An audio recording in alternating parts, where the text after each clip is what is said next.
Flight boss, bitch. For sure. Listen to the mind of that Terry's Moon. I am the Royal Archangel Uriel, and I'm here to carry out God duties and motherfucker responsibilities. Now, this little short video right here is going to be about the sun opposing the moon. Now, anytime you have the sun opposing the moon, which in later videos, we're going to get into the alignments and zodiac added with it. But right now, we're going to make it simple and basic for beginners.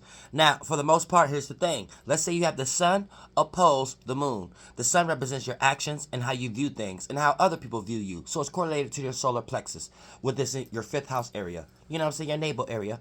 And your 4th house area is going to be correlated to your moon and things of that nature. Now, here's the thing. We all have different areas of our life. So, you may have created your solar plexus in a different area. For an example, I'm an Aries. So I created my solar plexus in my head space. Let's say you're a Libra. You created your solar plexus in energy in your area that separates your lower half and your upper half of your body.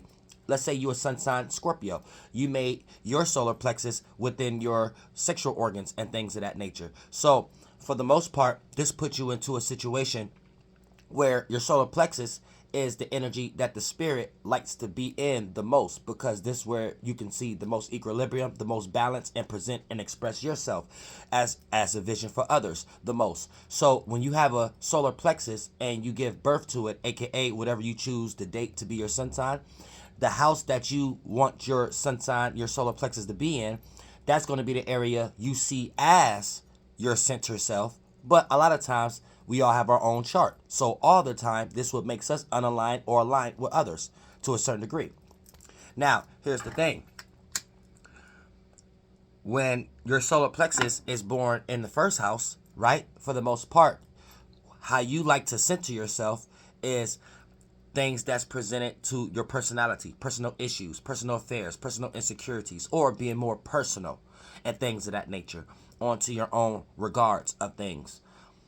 When you have a solar plexus born within the 2nd house and things of that nature, this puts you into a perspective of you can center yourself more when it comes to throat chakra energies, Venus-like energies on a nighttime perspective of it, or you wanting to communicate or manifest security levels you could sit in when it comes into your way of gaining, your way of seeing yourself and things of that nature. When it comes into the area of connecting all these organs from an upper hemisphere, right, this will be your 3rd house perspective. So when you create a sun in the 3rd house, this makes you like to pay more attention to communicating the balance between two energies, masculine or feminine, or yourself and others in some way, shape, or form, and liking to communicate and receive messages that can be conveyed when it comes to that area of the 3rd house.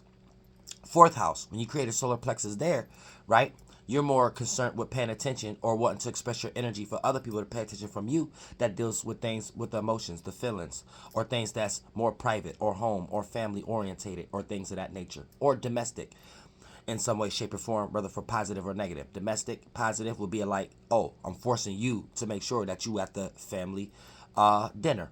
And domestic, negative, oh, you have done something that was very opposing to an individual that didn't deserve that in some way, shape, or form that you should care about. So, that would be on those both perspective.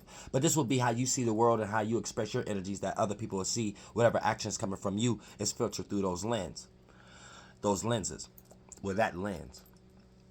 5th house, where the navel and things. This is where the solar plexus likes to be at the most. So if you are a person who came here and created your solar plexus in the 5th house to be a spaceship to fly in as a spirit, a lot of times it's easy for you to get attention, but it's also easy for you to get attention for all the wrong reasons. And this could put you in a situation where, how other people see you may be attention seeking, but this may how you see others. And you may put yourself in internal competitive energies in order to receive more attention than another individual who may not even be perceived in the circumstance in that manner. So you have to be careful that you don't become into a person that utilize their creative gifts or what they like to get praised about and make that all about your life.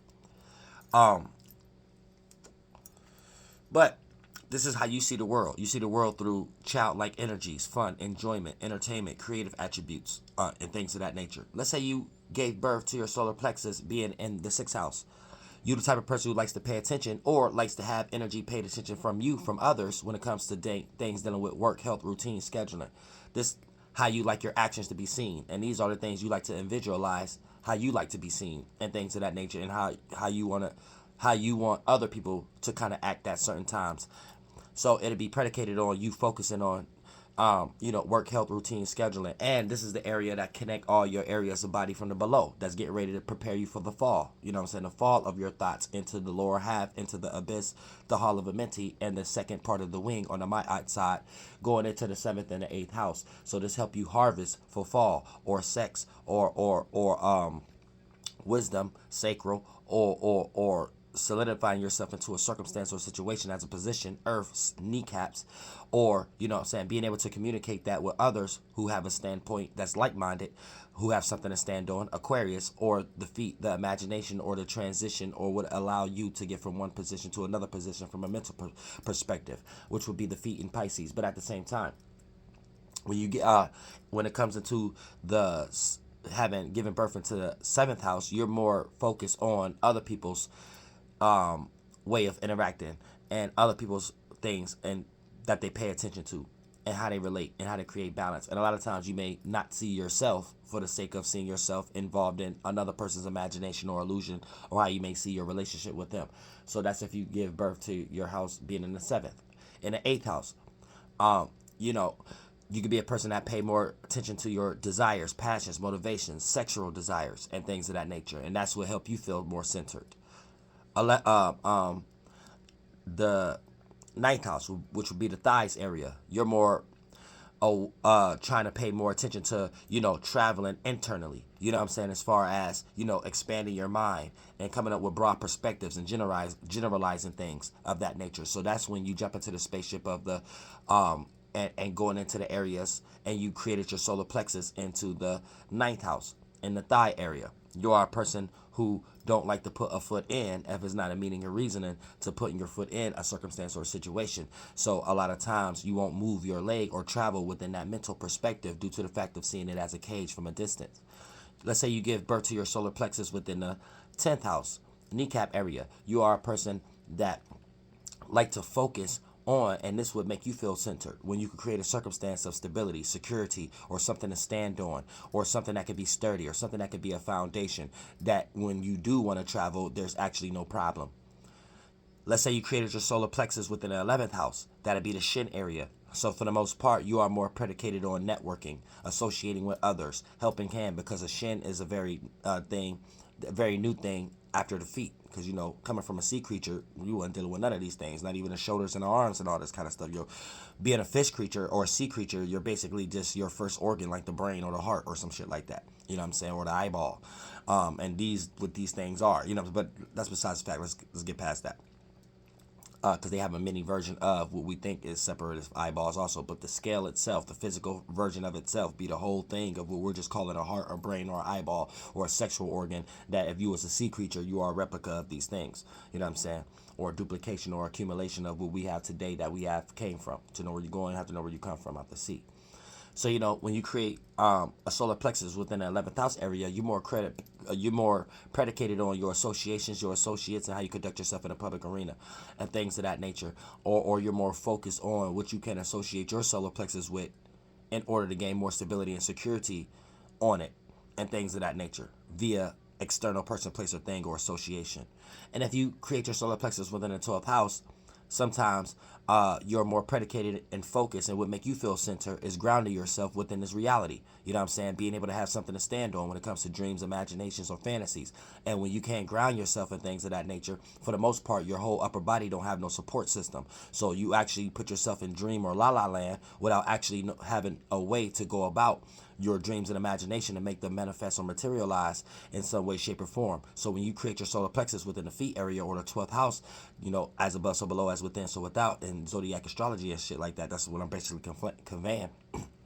Just put you in a situation where you're more focused on grounding yourself in this area. And it may be a little harder for you to ground yourself than other individuals because that's your main focus. And a lot of times to ground yourself may be things that don't have anything to do with the upper body, which is materializing, using your hands, focusing, expressing your attention, expressing your creativity, your balance, your relationship with others, networking. It don't have anything to do with that. So it's on you. It's you standing on your own 2 from a mental perspective. And a lot of times, the only thing you can grab towards is dreams, imagination, fantasy, faith, belief, religion, spirituality, la la land type circumstances, delusions.